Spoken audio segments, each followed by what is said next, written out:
Welcome to E-Patashala. We are now going to talk totally a different landscape, which is a road landscape in VishakaPattinam. What are the basic principles of road landscaping? Okay, people say, in the period of Ashoka planted trees all along the road. Ashoka dug up wells all along the road. He provided lot of shelter for the people to eat. But the one thing we all have to understand, when we provided the trees all along the road, we have a shaded walkway. When he dig up wells, tanks and other thing, it's a rain harvesting tanks. So our forefathers have clear thinking process about how to go about all this conservation of natural elements, which is more important. Here in this particular area, particular highway, what we are talking, we have used a different concept of planting, different color scheme of planting, and then we also wanted to have a break the monotony of straight line planting, so that we have taken a snake as a concept, meandering concept, so that when you are driving in a very high speed on a national highway, you don't feel monotonous of just following the straight line of a hedge planting. Plus, these planting also help to cut the headlight glare of the opposite person. That is also important. And another aspect is you have to plant the trees in such a way that the canopy height is quite taller, and it will also take care of 5.5 meters of height, so that any vehicle going underneath it will go safely without any problem. These are some of the basic principles needed to be followed in the road landscaping. Apart from that, why do we plant trees on the roads? Road trees are planted, one is to provide shade, to provide a barrier from the glare, and to act as a windbreaker, to hold the soil erosion, and to have the stability on the road. These are the basic principles of road landscaping. If your road is going in east-west direction, a good avenue will always will not give you a glare of sunlight while you are driving in the morning and the evening period. Whereas when you are driving south to north or north to south, you will have a lot of wind blowing, and there are chances, there are ways of vehicle topping because of the wind. So you need to create a lot of shelter belts or wind breakers along the road, so that wind will not disturb the traffic flow. The third and foremost in this all these element is you have to provide a huge water harvesting wells all along the national highway. Instead of talking planting plan, I am talking about some other topic you must be thinking. But planting plan, choice of plant material has been shown in the plan very clearly, what kind of plant need to be used and what kind of trees needs to be used, how to train them, how to go about everything is given there. Whereas in terms of your awareness towards the natural conservation, natural protection of trees, these are all very important for you. You can go through the design and enjoy. Today now we are going to talk about road landscaping. This is actually a road landscaping of almost 61 kilometers we are doing in VishakaPattinam for a national highway number 16. Their two names are there. Names will not matter much to all of you because it will Talpasolova to Anakapalli urban stretch. This is an urban stretch. In between there is an urban stretch. In between you have different stretches are available. So your entire road landscaping has to be done in accordance with the site development, site situation, and traffic flow, and all those things considering, we have to do a real good landscaping. Of course, this landscaping was done by me itself at least 15 years back. Now we had this huge cyclone in Visakhapatnam that's called some name was there. Hood was the name of the cyclone, and it has uprooted almost 75% of the tree cover in Visakhapatnam. So we have to redo the planting in the whole area. While we redoing the whole thing, we can have something of a different character and different thinking process. Basically, this landscaping is going to happen on the central median, where we have 4 to 5, 6 meters of width available on the central median. So you have to do planting on some theme basis, on some methodology basis or some growth pattern, whatever is required. But basically what is required in this most of the places is we have to stop the headlight glare of the opposite vehicle. Your planting has to grow minimum of height of at least 1 meter height, because it has to take care of your lower vehicle, which is a car or anything like that, the higher vehicle like a lorry, buses. So your lighting, should not be a hindrance to the opposite vehicle. So that is the primary number one. Number two is, the main objective of landscaping, road landscaping on a national highway is, number one is cutting glare on the opposite side, number one. Number two, the trespassing or easy crossing over a public, which will create an accident for the people, need to be curtailed. Number three, this also need to be a show class, and the good landscaping will always guide you through the road. So it need not be monotonous. Maybe at 5 kilometer stretch you can change the color, you can change the planting plan, or you can do it at 10 kilometers. Normally 10 kilometer distance with today's speed and I think you will be able to do it at something around 7 minutes or something like that. Every 7 minutes you can change the color. So these are all some of the important factors which will be taken into consideration while doing the landscaping. Apart from that, very important factor which need to be taken care is your orientation of the road. Why orientation? You have sunlight, morning sunlight and evening sunlight. If your road is going on north-south direction, not much problem. If it is going to be east-west direction, you need to have an avenue tree so that sun glare on your eyes is being cut. Otherwise, your driving will become very difficult in the morning and evening hours if you are traveling on the east or on the western side. So these are the primary importance of road landscaping, plus your shoulder. When we are talking about road landscaping, another more important is your shoulder landscaping, soil erosion on the edge of the road, and windbreaker when it's a large open space or anything like that, huge wind will be forcing across the road. Then the shoulder, then we are talking about huge wind crossing the highway. These wind will always be a accident creator, or it can topple your vehicle. So you need windbreakers all along the road. Then your landscape characters on the road. What is very important when you are driving with a high speed on a national highway, you need to have some kind of sequence. So in order to drive peacefully, number one, in order to drive at a high speed, in order to, we are talking about toppling of the tree because of the high wind, we have to create a shelter belts, windbreaker, all these things. Plus, when you are traveling with such a high speed, we need to uh, have a sequence in the landscaping. So, your open and closeness, your continuous closeness, your viewpoints, focal point of some of the historical thing on the road, plus your junctions, wherever junction comes, the landscape character has to change so that the person driving will understand there is a junction coming and he will be reducing the speed of the vehicle. All those elements, you have to literally control the speed of the vehicle in terms of landscaping.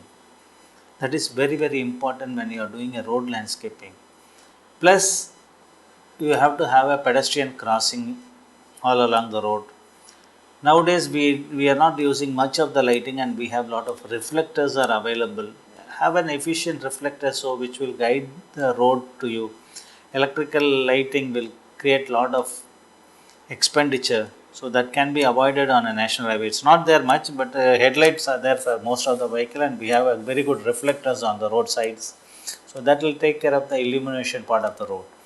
But the planting is very important. One, soil erosion, windbreaker, aesthetics, visual linkage of spaces, different zones, then your avenue orientation factor. These are the primary importance of landscaping on the national highway.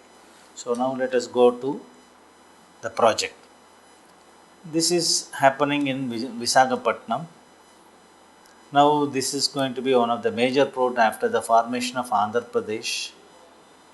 This NH16, which is crossing the Visakhapatnam city and going up to Calcutta, but the distance is roughly around 56 kilometers. We need to do the landscaping.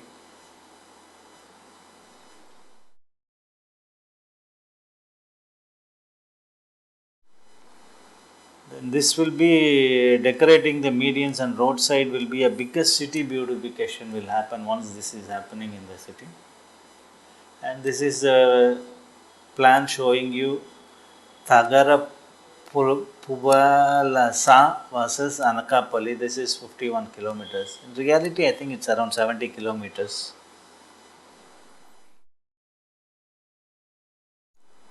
Basically, we are trying to work on a rainbow concept where you have whip gear red, orange, yellow, green, blue, indigo, and violet. So you have to read reverse violet, indigo, blue, green, yellow, orange, and red. So that's where you get that whip gear.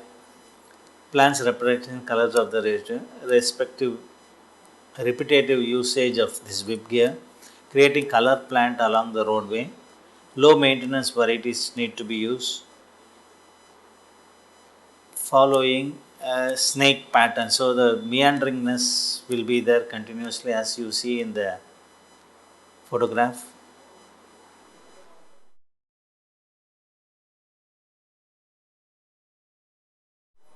These are all some of my evolution of the design.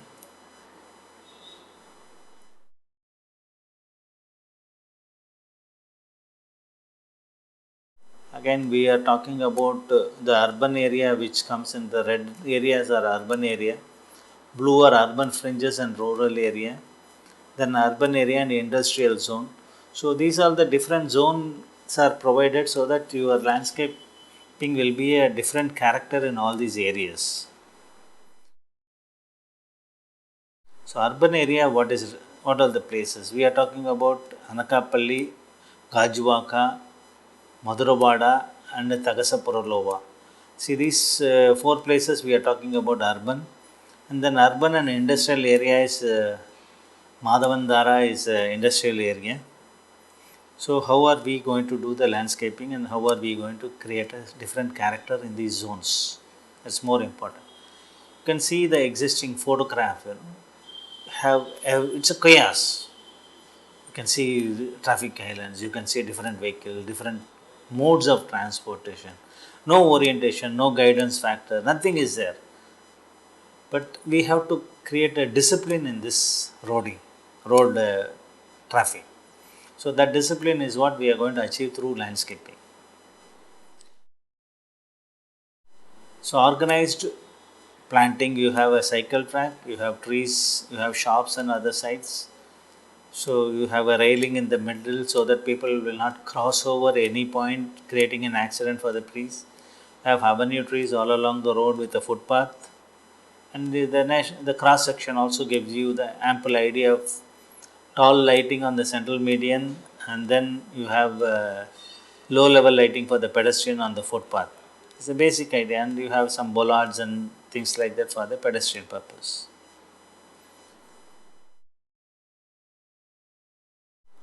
Planting guidelines we want following here is colorful foliage, provide a shade plant that do not attract cattle and low maintenance varieties are recommended.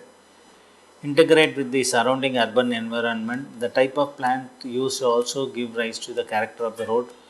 And plants need to be visually appealing, flowering patterns, and then foliage character, the shape of the tree, match with the urban context.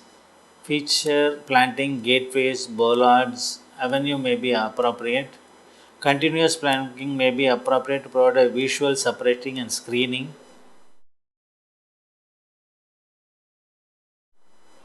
So these are some of the plants which we are trying to use. We have Thebubia rosea. When it blooms, you can see the beautiful mauve color flowers.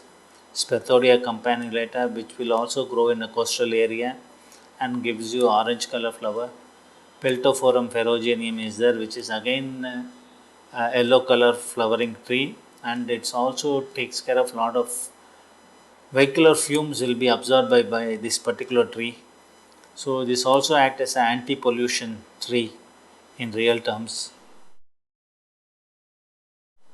Then we have Alistonia scholaris, nice dense foliage tree.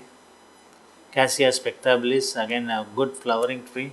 Telemix regia can be used sparingly in order to provide some color through the landscaping. Palms, again very different varieties of plants at focal point or avenue trees.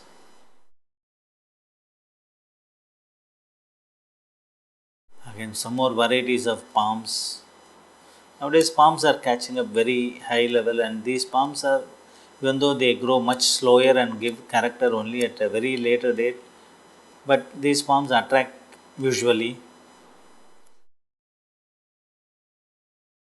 And shrubs, we have Song of India, Lantana, Nerium oleander, Chlorophytum. Most of the plants, we have some 80, 85 odd varieties are available. So we have to repeat them in a colorful pattern so that the character is evolved in the road landscaping.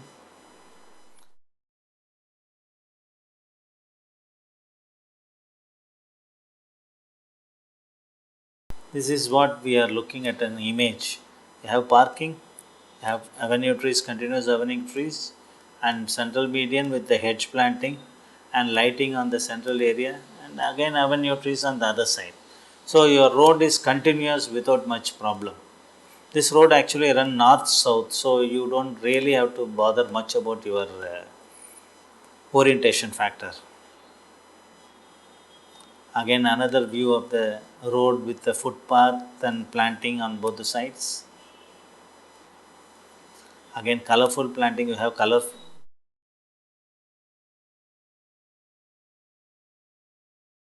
being introduced in between so that the road will look colorful when then traveling on the road.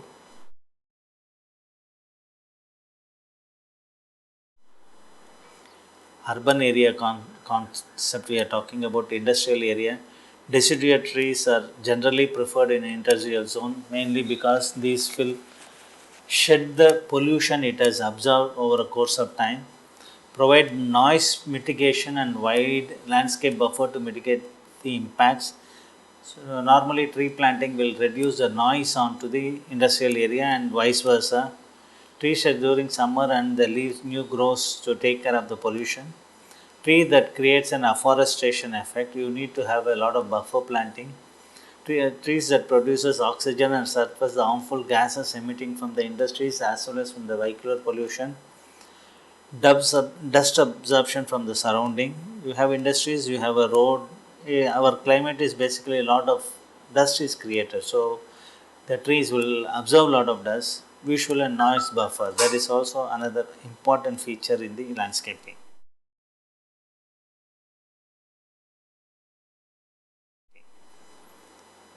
So Mimosoph elongate, very dense foliage. Termidalia Kadapa, good coastal plant. Ficus religiosa, very good trees. Fig tree. Cagelia pinnata, again a very good tree all along the road, very hardy plant.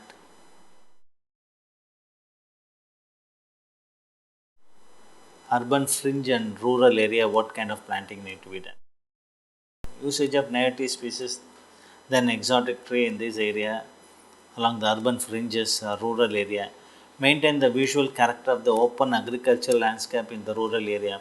You need to open up some areas so that you have the visual linkage with the surrounding when you are driving. Low maintenance and low water use in the planting, and the provision of sufficient shade for the pedestrians. Native plants should be sourced from the same regions to preserve the local genetic variation and best suited to the local condition. Planting need to be made more of an informal planting rather than rigid planting here. So you can plant clusters here, clusters there, some straight lines, so you can have a different character altogether in these rural areas.